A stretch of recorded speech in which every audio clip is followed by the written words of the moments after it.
Hi, I'm Chris from Airwindows, and this week I have a plugin that is much anticipated, so I probably don't have to go into a lot of detail about it. This is Compresaturator. As you might imagine, it is a compressor and a saturation. I can demonstrate some of that using a test tone. It's actually kind of loud.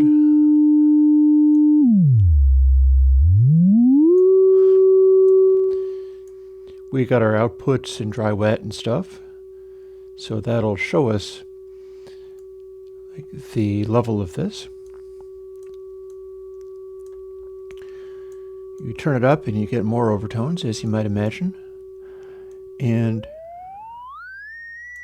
as is usual with these kinds of things, you have to get all of the harmonics up to the Nyquist limit in order for them to alias and bounce off. It's a simple kind of saturation. It's not very complicated. So there's a lot of content that it'll behave very nicely on. But then you've got these controls called clampedness and expansiveness. And best way I can demonstrate that is to simply show you as well, using the same old music as before. I will get more music happening. I've been asked for things like mixes and stems and stuff, but I don't really make my music using stems and stuff. It's a work in progress. For the time being, here is some music, and you'll notice that clampedness determines the amount of simple distortion you've got. Like,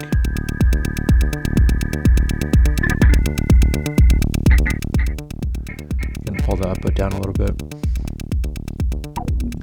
So with clampedness on 0,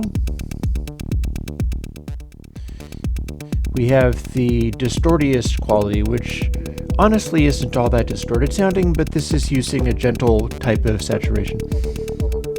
As we start bringing clampedness in,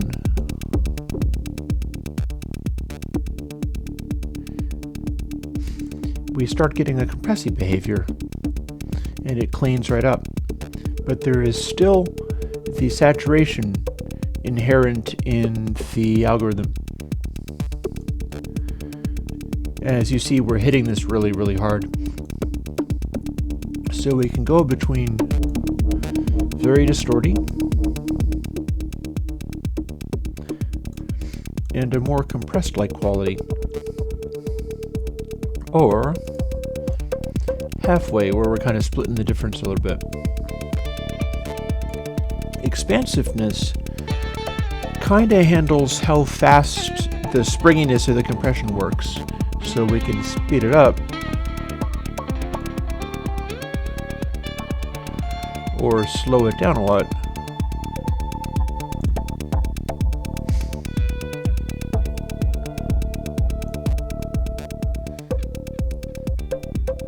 Dial it back a little bit. Throw in more clampedness to demonstrate this expansiveness thing more obviously.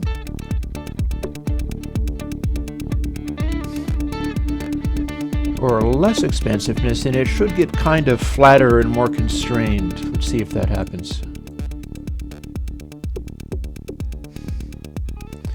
Sure enough, it makes it kind of smaller. It's a little more enclosed, clamped, you might say. And then as I bring it in,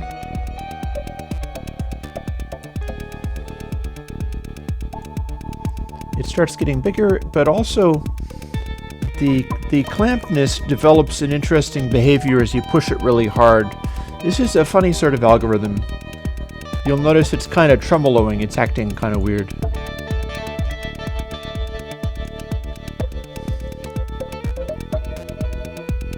And if I pull clampedness back, it'll settle down a little bit. Or if I don't distort it as hard, but it's kind of reacting to that and also the beat coming into it. This is an interactive little algorithm.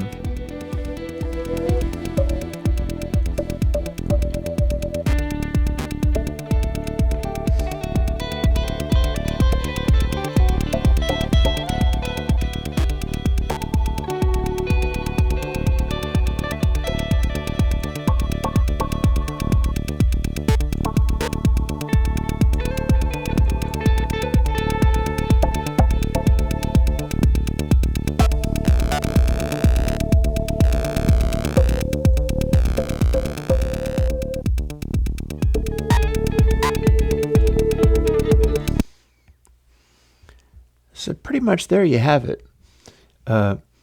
Again, this has been somewhat sought after. People have been really wanting this one. And the reason is it's an unusual algorithm. It's one of your very Airwindows style algorithms where if you pump up the clampedness and expansiveness at the same time, you can get kind of weird fluttery reactions out of it. But on the whole, the way it interacts with controls, like your input drive, bringing in clampedness to smooth things out or dialing it back to sort of bloom it outwards into a more distorted quality, and then the expansiveness, bringing in that dynamic quality where it's kind of springing forth. And then I got an output and a dry wet on it because, of course, I got an output. Well, not of course. I don't always, but in this case, it seemed fine. Compresaturator, basically, it is what it is, and some people really like it. I know I just released Block Party, but that's a completely different algorithm that uses the one corner clip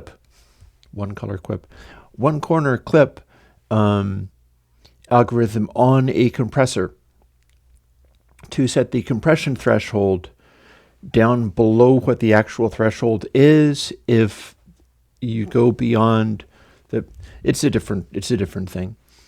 Part of the reason I do this kind of stuff, and part of the way I do this kind of stuff, is trying things out and trying to deliver them in the purest form that I can.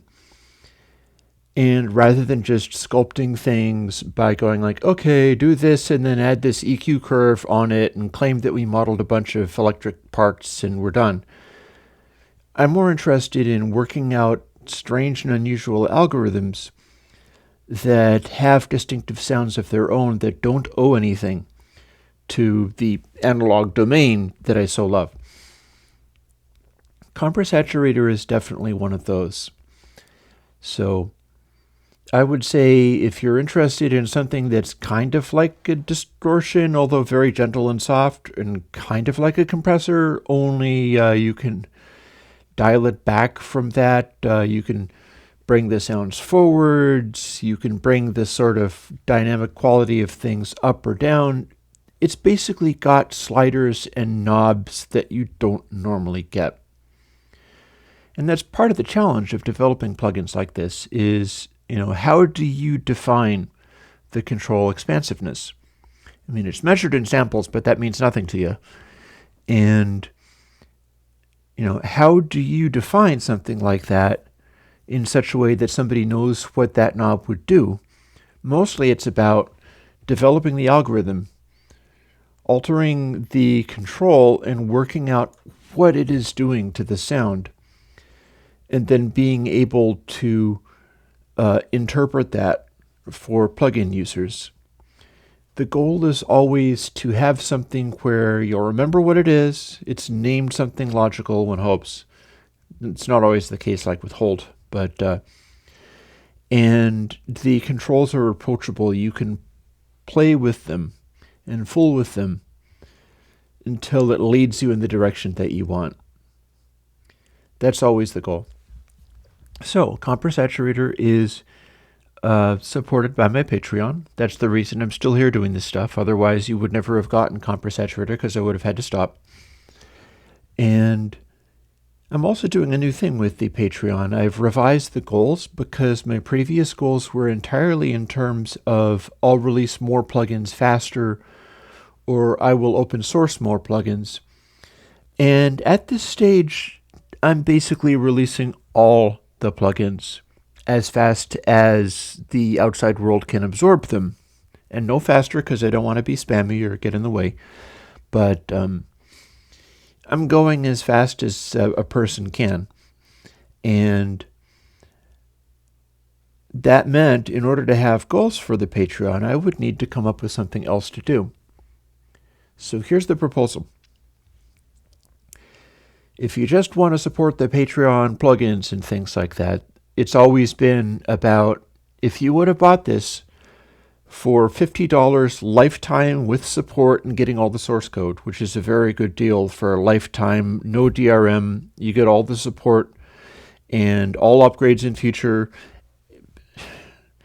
You don't get a deal as good as that, even for $50, much less being able to use it for free and settle, how you feel about that. So $50 for my plugin, for my Patreon for the year, if this would be the one that you would buy directly. However, goals are a different thing. Goals aren't so much about would you have bought this plugin for $50. Goals are what will I do if I get to, say, $1,500 a month. Like, that's almost over minimum wage. And so I've come up with new answers for that. And at $1,500, I will begin doing, and I've got a new video up about this, a live stream on Wednesdays at 11 o'clock to 1 o'clock, 2 hours of my time, in which I will analyze classic hit records, tell you everything that I know about how they were produced, which sometimes can be quite a lot.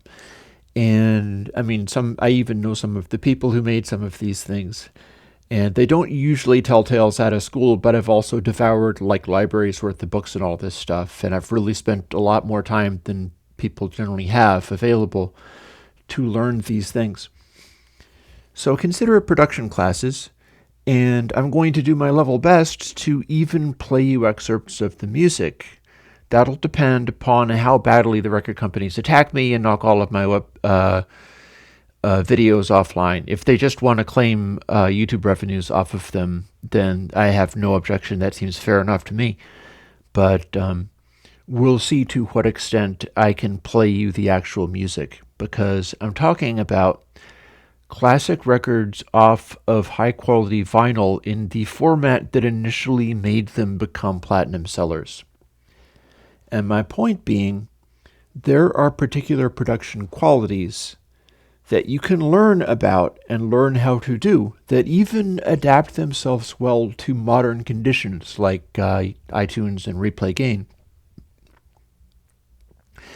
And these have something to do with what made these records have such lasting value and become such cultural artifacts. Music is not simply a matter of listening to lyrics or like repeating melodies. Especially rock and pop music is a sound. And as such, I'm proposing that if I reach $1,500 a month on the Patreon, I'll start taking apart some of these sounds and showing you how they're done. I think that's a good way for me to spend my time. Also, if I get $2,000, I'll start doing the same thing with patron submissions. Again, like 1-minute clips, because it's not about sitting there and playing an entire song. But I've done production for people before, so that could be even more enjoyable in some ways. Because rather than deconstructing something that existed and was enormously popular, I can deconstruct something that people are trying to do now and find out what is special and amazing about it that you should double down on and emphasize. All of this is supported by my Patreon. I would like you to support my Patreon. I'm digging myself out from like credit card debt and stuff because I went over to the Patreon convention last year, and then this winter it's been just fuel bills like crazy, and so things got a little out of hand, but I'm hanging in there. I just do really appreciate the support. And I hope that you appreciate Compresaturator, because this is the dead center of what I'm trying to do for people, is develop new software that does the things that I typically only can do with hardware and so on. Gets the sounds that I grew up caring about and putting them out there for people to use, so that when they are able to help me survive and keep doing this kind of stuff, they can pitch in. But I'm not picking favorites or restricting stuff only to, people who can pay their way and so on. I think that having these tools should be a generally available, consistent thing. And what makes you special is how well you can use them. I think people will be able to use Compresaturator pretty well. So I hope that you like it. Thanks, and I'll talk to you. For the next couple of weeks, I'm going to be doing some updates because somebody was looking for updates to low pass and high pass, and I can do a couple of weeks just perfecting each one in turn. So I've got that, and I've got that working, and we'll keep having plugins coming out. But there's gonna be some pretty basic filters. I'm just taking them to some unusual places, and we'll see what we can get out of them. As far as Compresaturator, I hope you like it, and I'll talk to you later.